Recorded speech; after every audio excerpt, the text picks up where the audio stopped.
As far as I can tell, everything's just silent. We'll be beginning in 2 seconds. We need to connect. Great.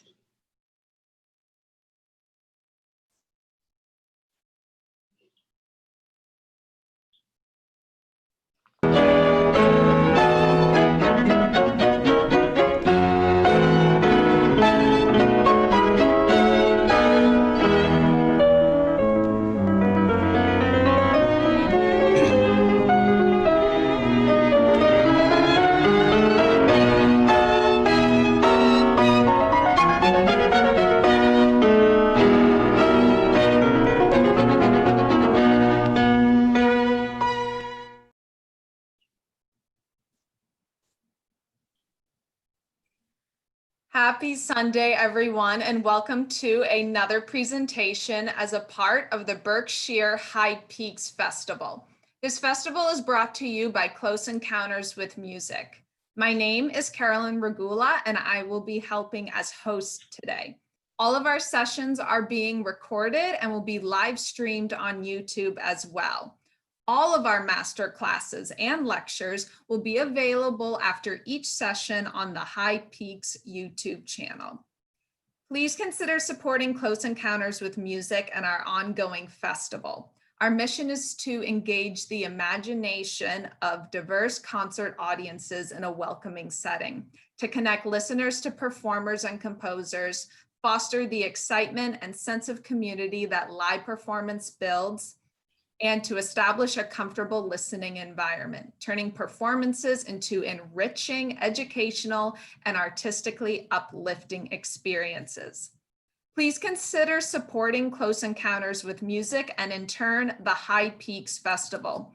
I will be including a link in the chat window below, and you can check it out and donate. Any amount would be super appreciated. You can also use this chat window to communicate with yourselves during our talk today. If you have any questions for our guest presenter, please use the Q&A window at the bottom of your Zoom screen. I will be monitoring the Q&A window throughout the course of the talk, and I will be relaying your questions to our presenter.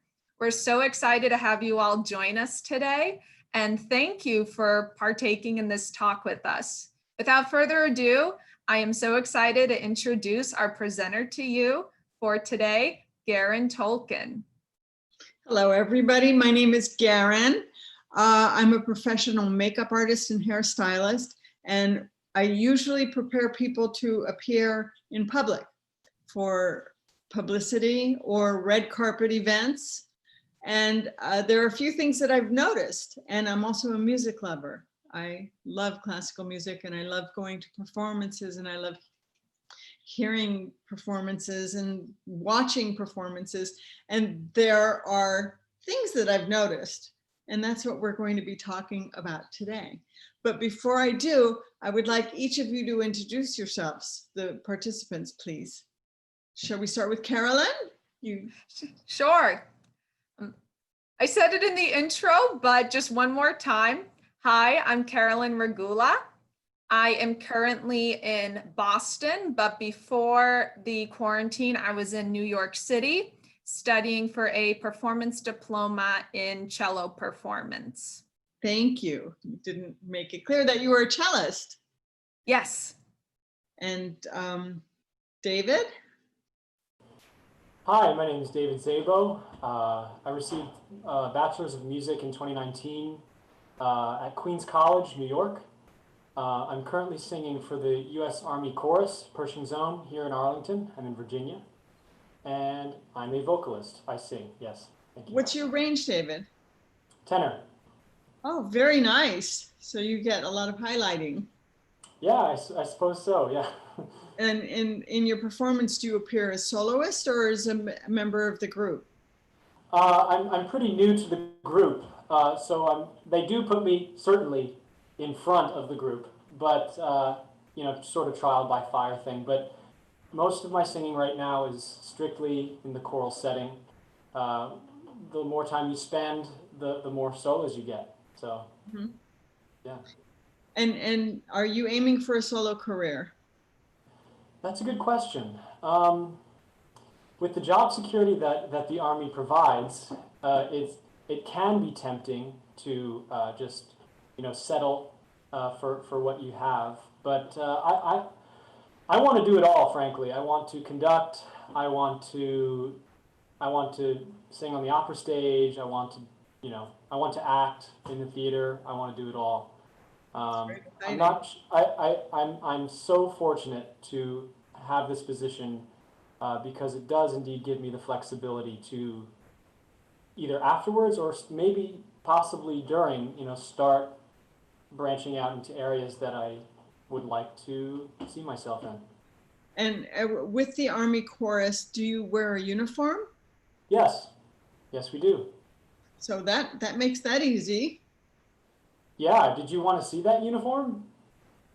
No, that's not necessary. It's okay. just, it's something to consider when I'm thinking of your branding when you do solo performances. Kelly, can we hear about you? Sure. Hi guys, I'm Kelly and I play the violin. I'm from Southern California and I'm going to be a sophomore at Boston University this fall. Wonderful. Very nice to meet you.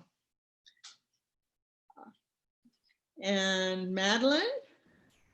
Hi everyone, my name is Madeline. I am 26. I graduated from university in 2016 with a degree in math, but transitioned to study music privately the past couple of years. I'm a vocalist singing soprano right now, and I'm hoping to apply to graduate programs this fall. So I'm excited for this opportunity to polish my audition appearance and show myself as a confident singer. Well, that's wonderful. Thank you. It was very nice to meet you. Is there anybody who I haven't seen on screen who's here? We had Lizzie. There you are, Lizzie. Hello. Do you mind telling us about yourself?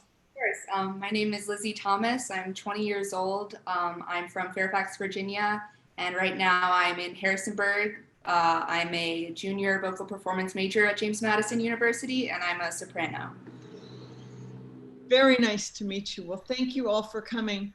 I'd like to say a couple of things about performance and appearing on stage.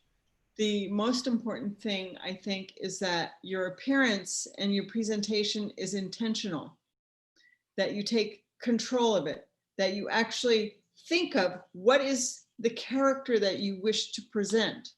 Carolyn has a great character, the cello doll. She's grabbed it and taken it and presents herself with this persona, which I think when you create a persona for yourself, what you're doing is what actors do when they take on characters. And most actors, and I've worked with plenty of them, most actors are much more comfortable in their character than they are as themselves. So when you think of presenting yourself, and if you think of a brand that you're going to give to yourself, it gives you a layer of protection between yourself and your audience. So you can be who you want to be, and you don't have to worry about your personal flaws or your little idiosyncrasies being revealed, because you have this character who you can depend upon. And you can switch it up. You can be wild, you can be completely undone, you can be extremely formal. In these days of performance, we have these opportunities. When people used to perform as classical musicians, there was a very rigid standard of appearance. Men would wear white tie and tails, and women would wear gowns. And it would be extremely neat and tied together. But we have the option now. In fact, I have the website of a performer, a harpsichordist, Jean Rondeau, who I'd like to show you his website and then show you a photograph of him, how he's looking these days. You can see how he's presented himself in a number of different ways and how variable his presentation is, but he's always in control of it. So when we have an opportunity for that to come up on the screen, you'll see his website, his homepage, and we'll slowly scroll down his homepage so you can see a couple of his looks. This is how variable men are. While we're waiting for that, let's talk about, do we all know who Yevgeny Kissin is? He's a pianist. When he first appeared on stage, he had, of course, you know, he plays magnificently. He was quite young, but he had this poof of hair that when he played would kind of bounce around, and you couldn't help but notice it. It became pretty much his brand, that when Yevgeny Kissin would come on stage, he would bound up to the piano and he'd be wearing his formal outfit, but his hair was out of control. It was very interesting. I loved it. And anybody I spoke to about loved it. I have a picture of him, how he is now, and you get a slight idea of his appearance now. And we can look at that picture later. Beth, we're waiting on seeing Jean Rondeau. This is how he's looking these days. Look at that hair. He's a magnificent harpsichordist and he's absolutely wonderful. But if we go to his website, we can see that before he adopted this look, he was a wild forest man with long scraggly hair and a big beard and very soulful eyes. Can we scroll down and see his picture in the forest and how he would present himself? So you see, this is on his website, and he's taken control of presenting himself as a variety of things. But of course, the most important thing is always music. I also have a picture of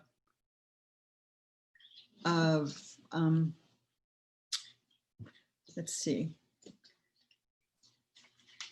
Rather than showing pictures, I want to talk about when you make your choices and what kind of choices to make as a performer. If you're going to be performing with other people, you want to blend in, you want to be together, you want to have a similar appearance.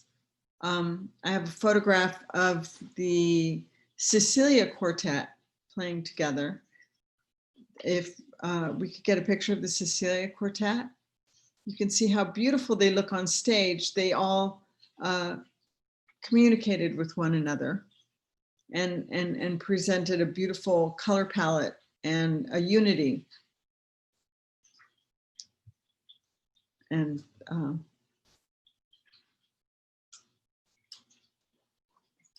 Beth, I don't know if that's difficult for you to get that picture up.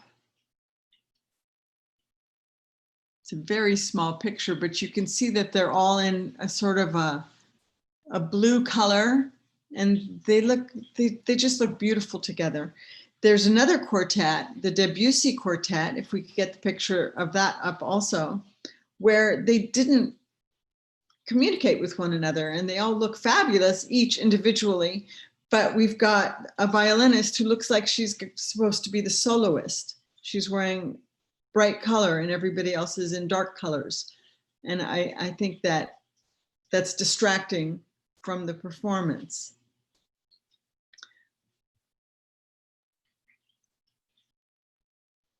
You know, it's a beautiful dress, but is she a soloist? No, she's a member of a quartet. So I think she should have discussed it with her performance mates, or they should have agreed. You know, if they were all wearing bright colors, or if they were all casual, or if they were all in dark colors, you wouldn't think about it. It becomes invisible. You really want your appearance, you want to be beautiful and you want to be invisible, and you don't want people to be judging your appearance. You want your appearance to be what you are, but you want your music to come forward. We can go back just to people on the screen.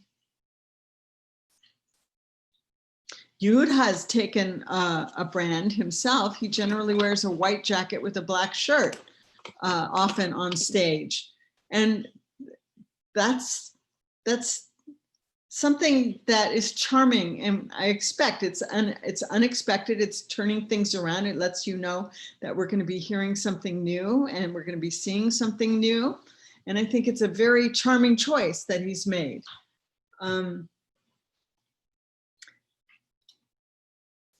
We've got the Kronos Quartet. We have a photograph of the Kronos Quartet. Jeffrey Ziegler is one of our esteemed co-participants in the High Peaks Festival. And I think there will be some of you attending his masterclass coming up.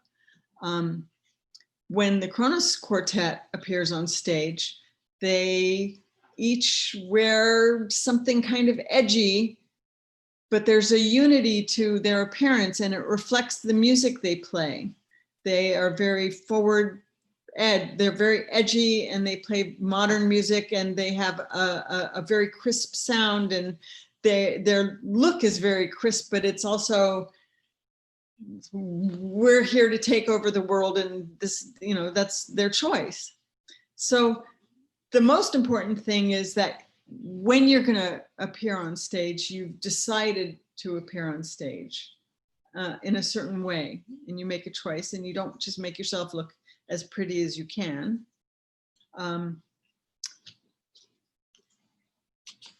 Madeline, you look very pretty. Thank you. But let's talk about taking control of a brand. Right now, you've put on a pretty dress, you've combed your hair, and you put on a little makeup. But I don't think that you considered, who am I? What am I presenting? And how will this reflect my character? Mm-hmm. I think you can be brave and be much stronger in your appearance, whether it's for an audition or for a performance. Mm-hmm. When you get in front of people, I think you should have a very strong look. I think you have a beautiful jawline. I would love to see your neck and your hair up off of your neck. Mm-hmm. I would like to see, I notice, and this is an important thing I was going to talk about, eyebrows. Overhead lighting makes eyebrows disappear. Yeah. You have good eyebrows, and I see that you've shown them a bit, but for camera on stage and when you're lit overhead, you can see that if you're looking at yourself on the camera, Mm-hmm. part of your eyebrow disappears Mm-hmm. in the light.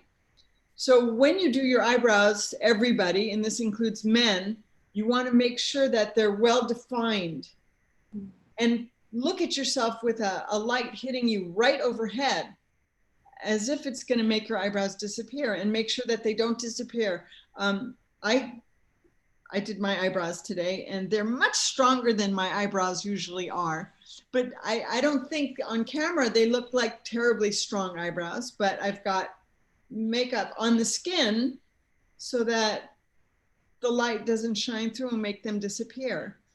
And having no eyebrows is, something that I notice when I see people on stage when their eyebrows disappear. I love to see a good eyebrow. Carolyn, your eyebrows are great. Kelly, your eyebrows are terrific. David, you have fabulous eyebrows and you don't have to think about it. But if you ever have a heavy overhead light on yourself and you check it, it's something worth checking. Back to Lizzie. I think because you come from a math background, you eschew a certain glamour. And you don't, you're a singer. You should embrace glamour and extravagance and show your shoulders, show your neck, Mm-hmm. bring your eyes out, put on more makeup, wear jewels, be brave. I've always wondered if like what level of jewelry is it acceptable for, especially for an audition type situation. I tend to go simple, obviously. Right. Well, simple is safe, but it also leaves you naked. So even for an audition, of course they're going to be listening to how you sound. That's basic. But if you walk out and you've got your hair in a chignon and you're wearing, you know, some fabulous sparkly necklace and your shoulders and it's going to affect your posture, it's going to affect your demeanor, and it's going to affect your confidence. Mm-hmm. And if you present yourself simply, you will probably also sing simply and perform simply. Mm-hmm. And if you beforehand take the time to create something of yourself and be brave and bold, there's a million makeup videos on YouTube. Try different ones and look at yourself in a full-length mirror and pretend to be other people until you see somebody who you can embrace, and then take the chance to do it. Because I don't think somebody showing up looking fabulous at an audition is ever going to be frowned upon. And I think it will give you confidence also.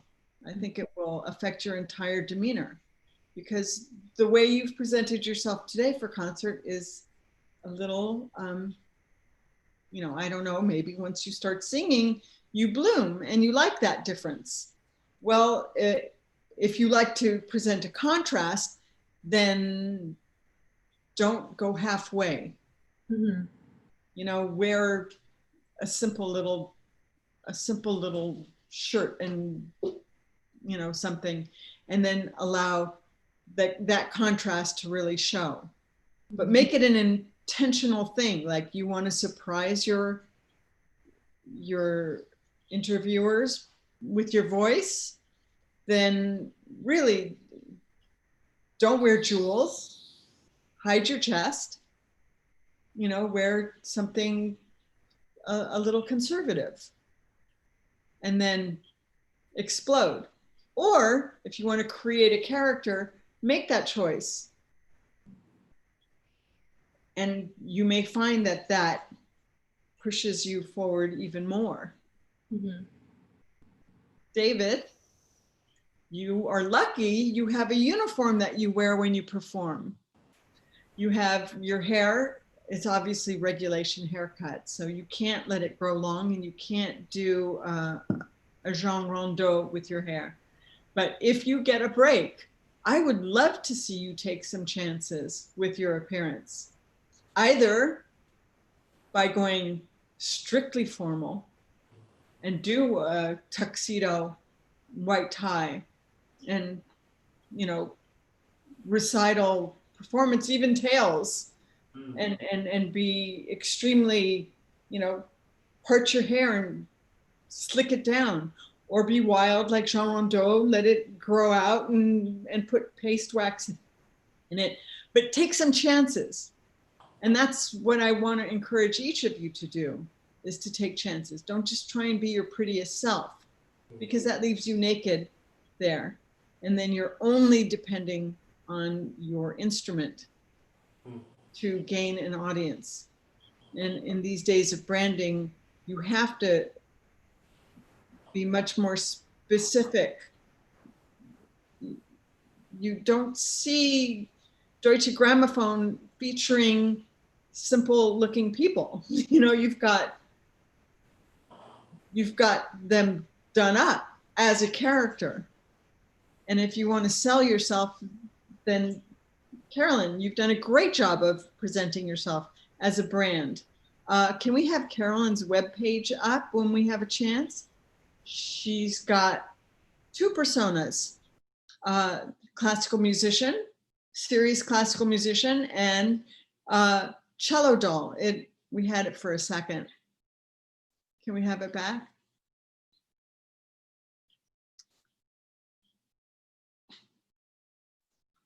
Well, I just want to congratulate you, Carolyn, on really seizing your own image and presenting yourself. You're extremely well-spoken. You made brave choices in your appearance. I think no one will be surprised if you decide to change your appearance completely, because you've already presented yourself as someone who takes big risks. And I think that's exciting. And I think people want to hire somebody who's exciting, who's going to bring in audiences, whether it's a small recital to present yourself. If you start doing something to make yourself more exciting, and don't just say, oh, well, I'm a musician and I play beautifully, and oh, I sing beautifully, but you make a statement, then people are going to want to spend the money to come and see you and buy your records or visit your website or have you as a novelty perform. But it really helps. So much. Pardon me? I said, thank you. Thank you. That's very kind of you to say. You're very welcome. Okay, can we have people again? We've got Lizzie here. Lizzie, another simple presentation. You've got a beautiful dress, but you know, I think that you're allowing yourself to be the young 20-year-old just starting out and not seizing control of your image. You've got a pretty dress and a pretty neckline and a nice, you know, it's dark. Your hair is pretty, but I think you should, you know, you could do a million things. You could give yourself 2 braids and you know, cross them over your head and pull your hair tight, or you can make a slick chignon, which always works. And choose an outfit that isn't just a pretty dress that you have, but makes a character of yourself, makes you something.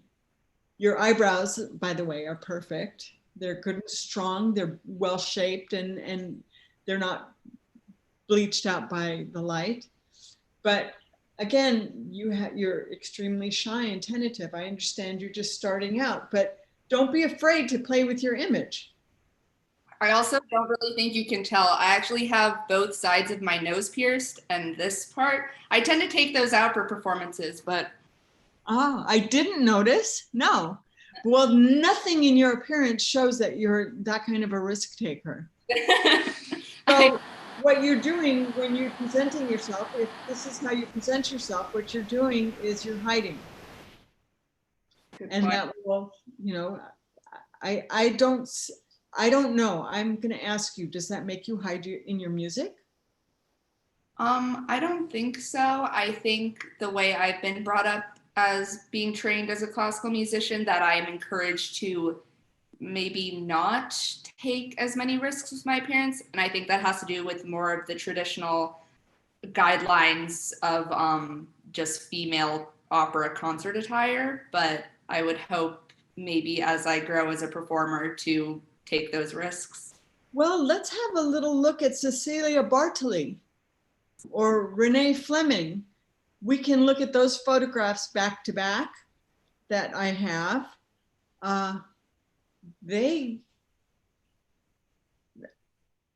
Their concert attire is extremely traditional, but and formal. They could show up at the White House like that, but dang, that's glamorous. Look at her. That's Renee Fleming. And Cecilia Bartoli also. Magnificent gown. It's not understated. She, in her singing and in her presentation, she's a diva and should be. And sopranos, I think, should be.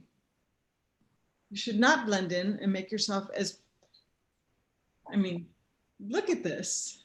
She looks magnificent in that satin.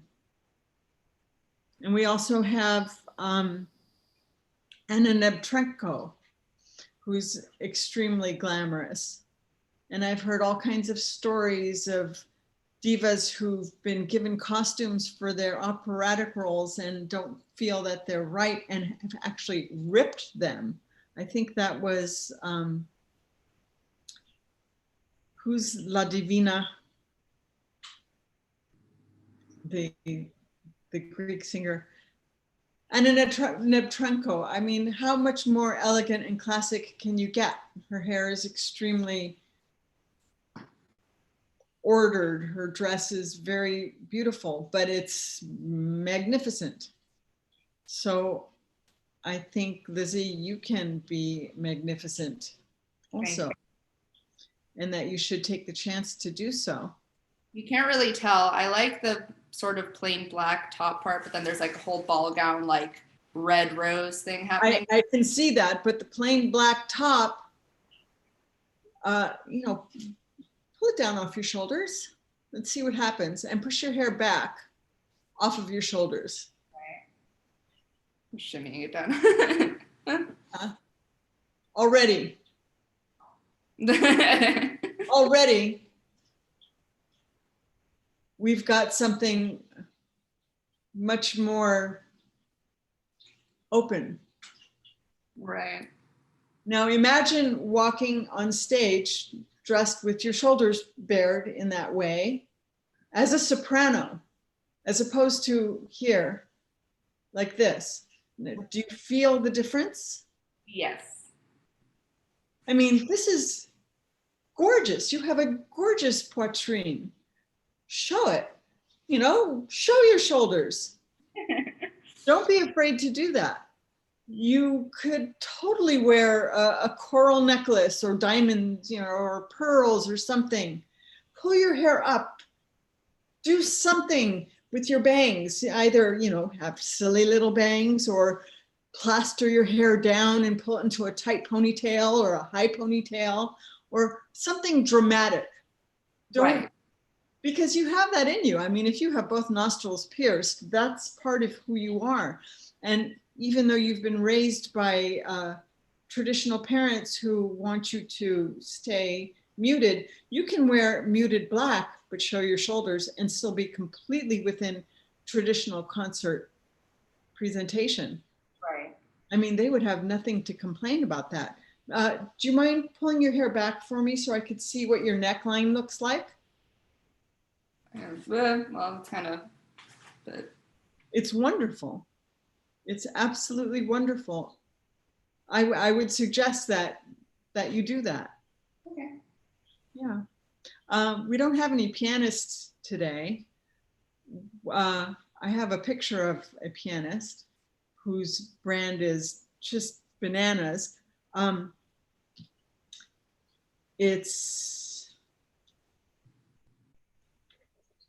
didn't write her name down. I can't think. It's not Alicia de la Rocha. It's Martha Argerich. Does anybody know Martha Argerich? She's got really frizzy hair. We've got a photograph of her at a performance of Mozart with her hair while she plays Mozart, basically covering her face. And this is a big no-no, with a cigarette in her mouth. And this was for a performance. And still we have another picture of her as she is now. And she still has her frizzy hair that she just wears down. And that's part of her brand. She just says, I don't care what you think of me. You're gonna have to take me on my music. But she's an extremely muscular, strong pianist, but she's insisting, she's made a choice that you have to accept her the way she is. That is a conscious choice. She is saying, I am not going to get dressed up in classical wear, and I'm not going to tie my hair back, and I'm going to just let it be wild and have a great time on the piano. So this is also a choice that you can make. I see that there's a question. Somebody has a question to ask? The question and answer? It's a comment. Callis, Maria Callis. Thank Yes, you. from Peter Zazovsky. Thank you, Peter. Absolutely. It was Maria Callas who tore up her dress. And I think it was at the Metropolitan Opera. I'm not sure of the story, but she certainly got herself noticed by the department and had people running, because it was right before a performance that she did that, because she had made a request time and time again. You have to be brave. And well, her emotional range is fantastic, but there are people who have things to say about her voice. I think a lot of her presentation and her attitude helped to make her a star. Her vulnerability as a performer. But she really decided what to do. Is there anything, I think I've covered the things that I want to cover, that you have to decide what you want to do on stage and make a choice. And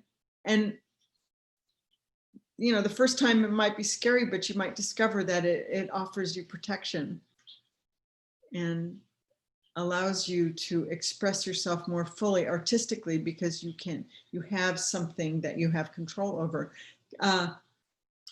Kelly, let's look at Kelly. You look absolutely gorgeous. Your makeup is simple. Your dress is extremely beautiful.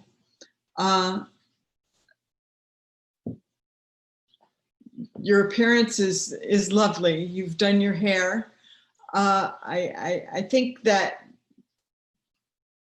you have made a choice to be formal and traditional, and it's a wonderful choice, and it works very well for you. And I wonder how you feel when you step on stage. Do you feel that choice protects you? Yeah. Well, it works beautifully. Do you mind stepping back so we can see the whole thing? Sure. And give us a little spin? Yeah.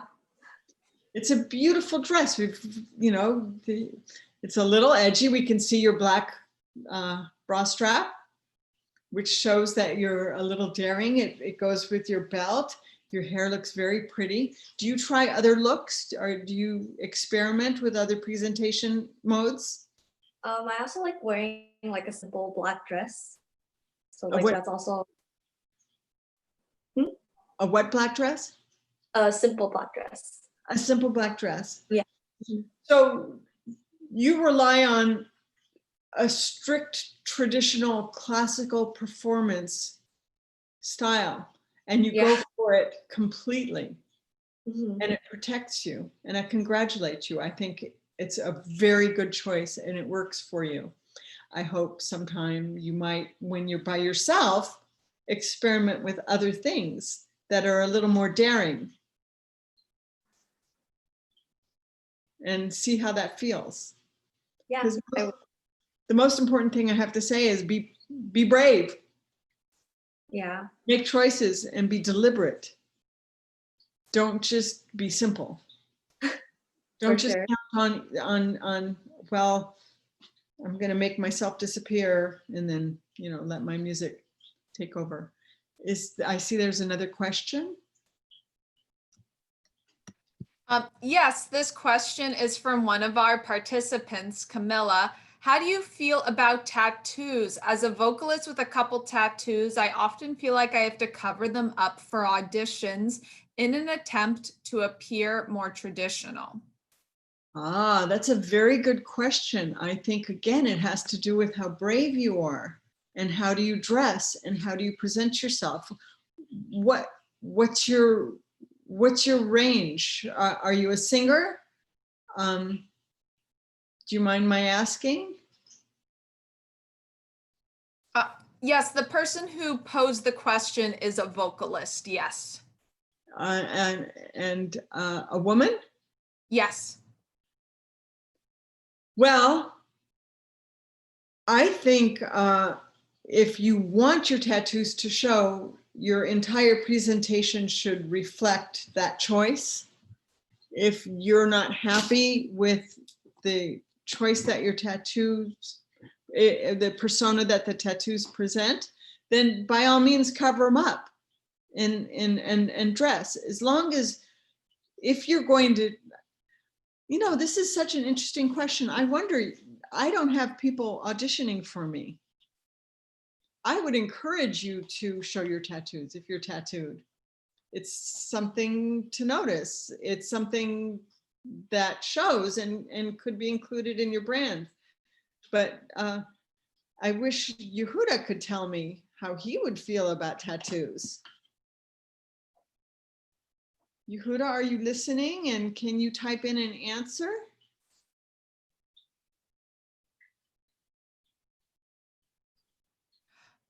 Maybe while Mr. Hanani types, maybe I can ask another question and we could revert back. Sure. Maybe. In an audition setting, what are some good ways to stand out? Confidence is always the best way to stand out. Good posture, showing your features, being erect, striding out, taking charge. And that's why I say when you are choosing how you're going to present yourself, it can be something that you can hide behind. And that allows you to stride out. I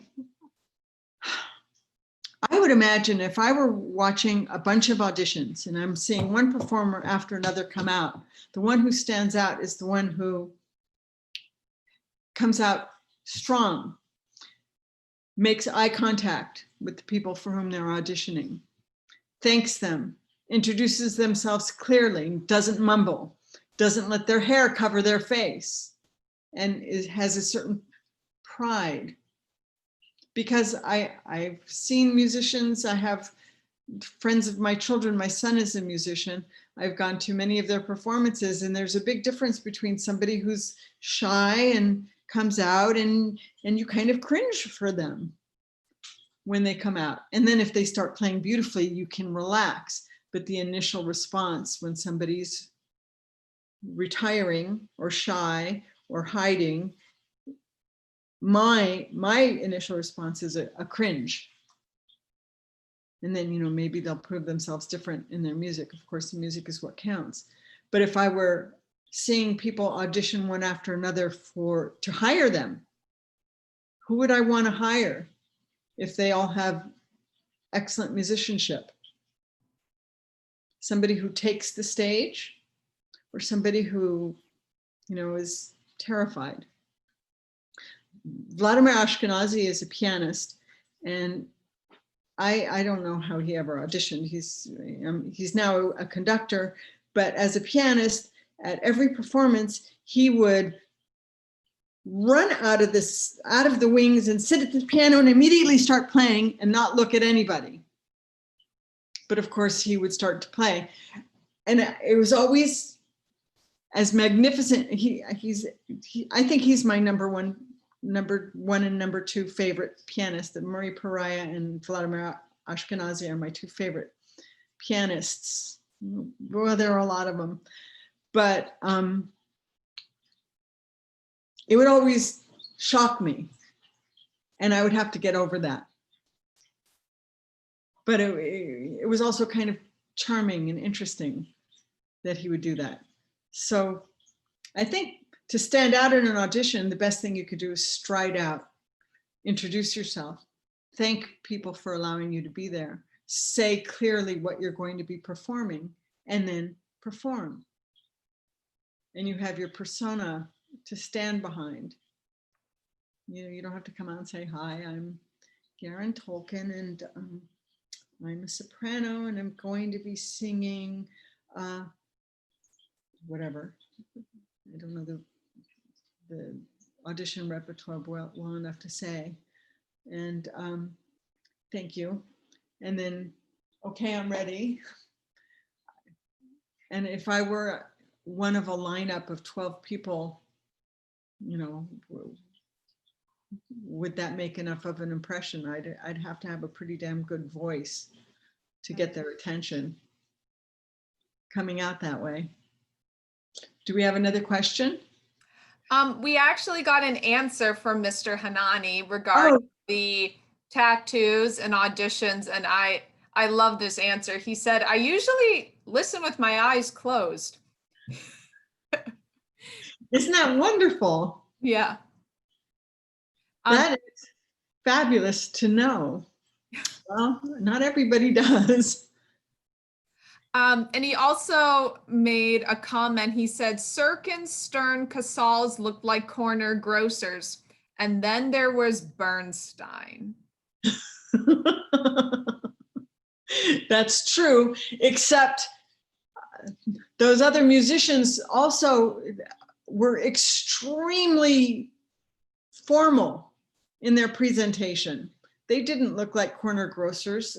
Their physicality may have looked like it, but they wore really traditional clothing. Both Serkins. You know, I've seen photographs of both of them in white tie and tails in performance. I've also seen Peter Serkin come out on the stage in white robes when he was premiering Messiaen, and you know, looking like some sort of a wood waif. But yeah, that's true. That's true. I think you can never lose by going traditional. That didn't really answer the question about tattoos, though. I think you have to decide how comfortable you are with your tattoos and how brave you want to be. And if you are going to expose yourself with tattoos, do it with aplomb.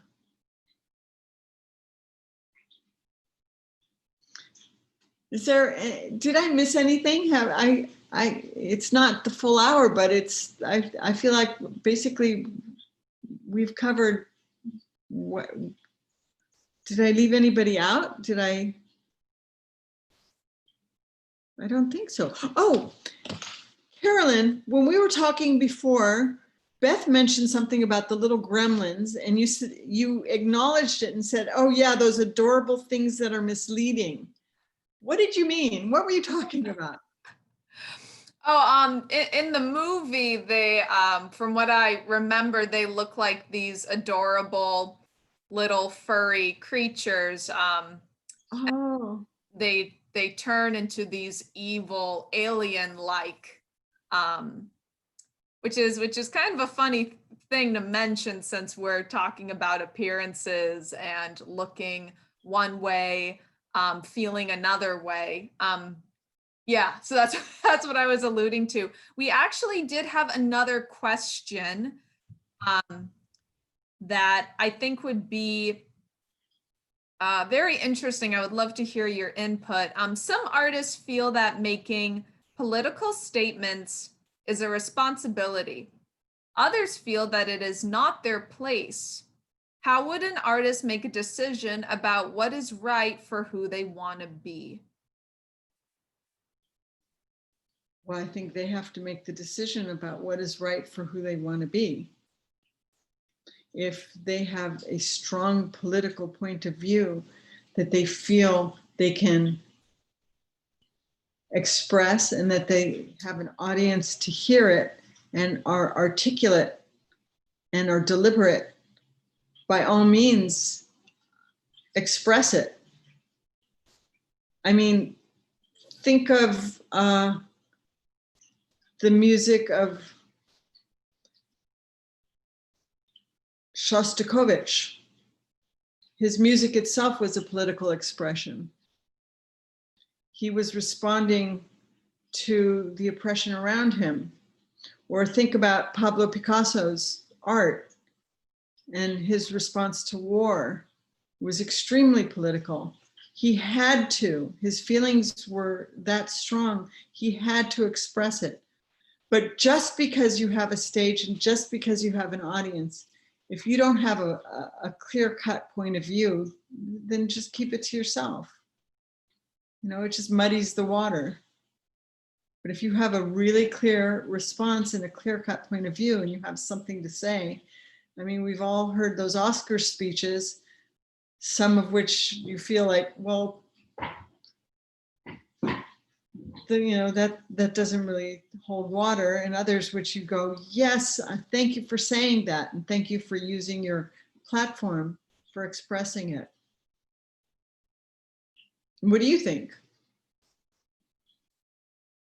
Oh, I think you definitely answered it beautifully. And it seems like a big theme of today's talk is to be in touch with who you want to be first, rather than what we feel like our industry is saying we should be. I actually had a quick question for you. So you were very, very kind about your observations about this persona I'm making. And it took me a long time to think about branding. And I was very concerned about one of the things I wanted to do for so long was dye my hair for so long. And I never did it because I was so scared. And it's usually pink or purple, but because of quarantine, it's blonde something. And I was curious if you had advice for some of us who want to pursue an edgier aesthetic, but wanted to do it in kind of a coy, subtle way. Because if I'm performing a recital, I would dress different than how I perform in an orchestra, but I still want to present my brand or what I hope to convey of my, like, I'll be figuring out my whole life who I am. But do you have any advice for kind of coy, subtle ways to showcase a brand in your appearance? Without overwhelming your co-performers? Right, yes. First of all, I want to thank you so much for translating what I'm saying into such an eloquent way. It really helps to hear that. Thank you. I think respecting the people you're performing with is very important, and it's really, it really speaks well of you that you are considering, how can I maintain my brand without offending or standing out like a sore thumb, like the girl in the wild pink dress in the Debussy quartet.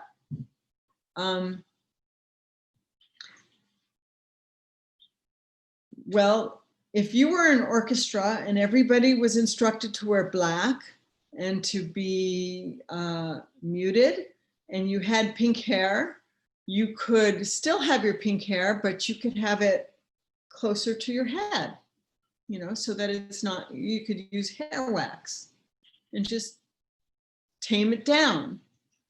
And when you're performing individually, I would say, yes, your pink hair is fantastic, but you can go even farther by having it stand up more and put something in it so that you don't have to, you know, take the little strands so that it stays where you put it, and spray it and, you know, make it more. And that's maintaining your brand in two different ways. One is by reducing it, one is by exaggerating it. Does that answer your question? Yes, very much so. Thank you. You're welcome. Does anybody else have any questions? Madeline, you look like you're about to say something.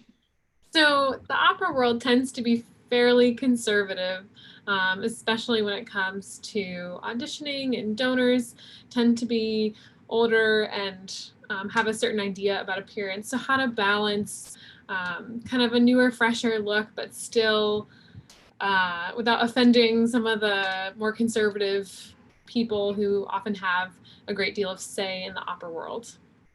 Well, about that. I would say that you can never go wrong in black.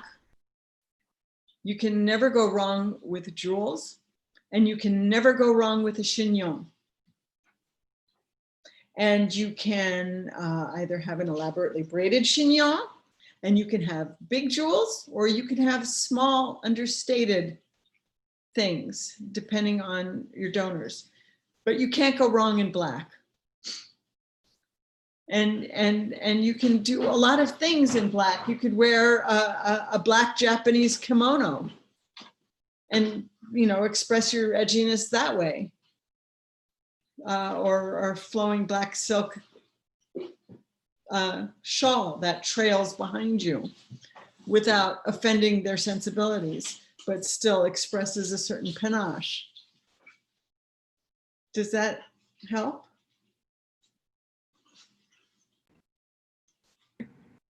I'm sorry, you're on mute. I've always been told to avoid black because I think so many people default to black. So I don't, well, I've gotten mixed advice, I would say, probably about black, because I think it's a really universally flattering color, and it can be quite striking if you have a good silhouette. So it's nice to know that black is still a good option. That's my opinion. Let's take a vote. I think what do you all think of black? Here being, the 12th black dress of the day, but I guess it probably depends on the black dress itself and how you accessorize and present yourself in it. Absolutely. Absolutely. You want to, when you're wearing black, you want to consider your silhouette, what kind of silhouette you're creating. And yes, of course, how you're accessorizing. And I think as a singer, you can never go wrong by exposing your shoulders.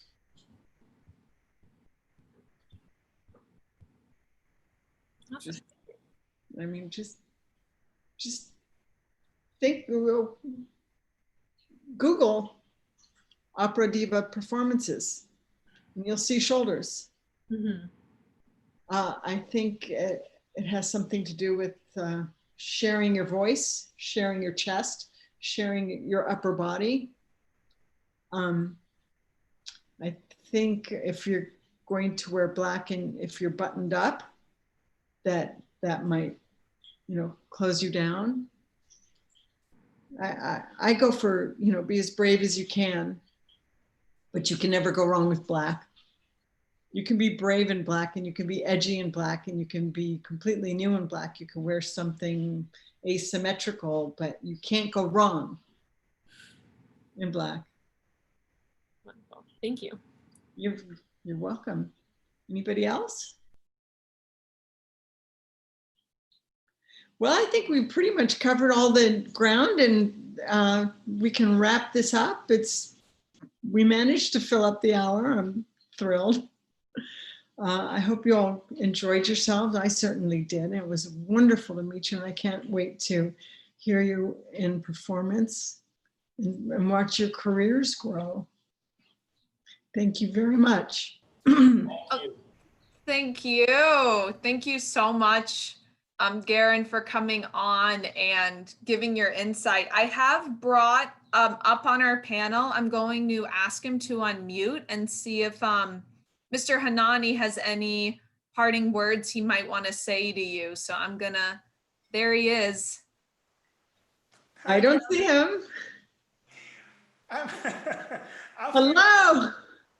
After this fascinating hour, I don't dare be seen visually. Okay. So are you in your beautiful home right now? Yes, we are. Thank you so much for connecting the inside and the outside and relating the performances to the looks and the sounds into one unit. It's terribly important for all of us. And I know that everybody will go home and take a good look at their closet now and see what they can come up with. Thanks so much for being with us, Garen. Thank you for inviting me, Yehuda. I'm deeply honored to be included in the High Peaks Festival. I support it with all of my heart and soul. I think the work that you're doing is spectacular, and it's a wonder every year to watch the participants take in the new information and grow. And I'm so honored to have been able to contribute in any way. You contributed a great deal, and we look forward to your second session, which is in a few days. Oh, thank you so much. Thanks. And goodbye, everybody. Have a wonderful rest of your weekend. And I think there's a closing video or statement. Yes. Again, thank you so much, Garen, for your insight and helping us to understand more about branding and yet also individuality. It's an amazing thing to think about. And with our situation, we have plenty of time to think about it and try on new looks at home. Just wanted to give a reminder to everybody. Tonight, we have our second of the Moonlight Sonata concerts. So those are available on the Close Encounters with Music YouTube channel. Be sure you guys subscribe so you get all the updates with our future talks. And I'll put a link to that in our chat. So again, that's tonight at 7:30 p.m. Eastern Standard Time. And if you couldn't see it, we also have last night's concert still up and available for you all to enjoy. We hope you enjoy the rest of your weekend. Again, if you're interested in contributing to Close Encounters with Music and in turn the High Peaks Festival, feel free to check out our donation link and also the Close Encounters with Music website. Thank you again to Garen for this amazing presentation. And we'll see you all next week. We have another round of presentations and master classes for you here at Virtual High Peaks. Thank you, everyone. Thank you, Carolyn. Goodbye. Goodbye, everybody.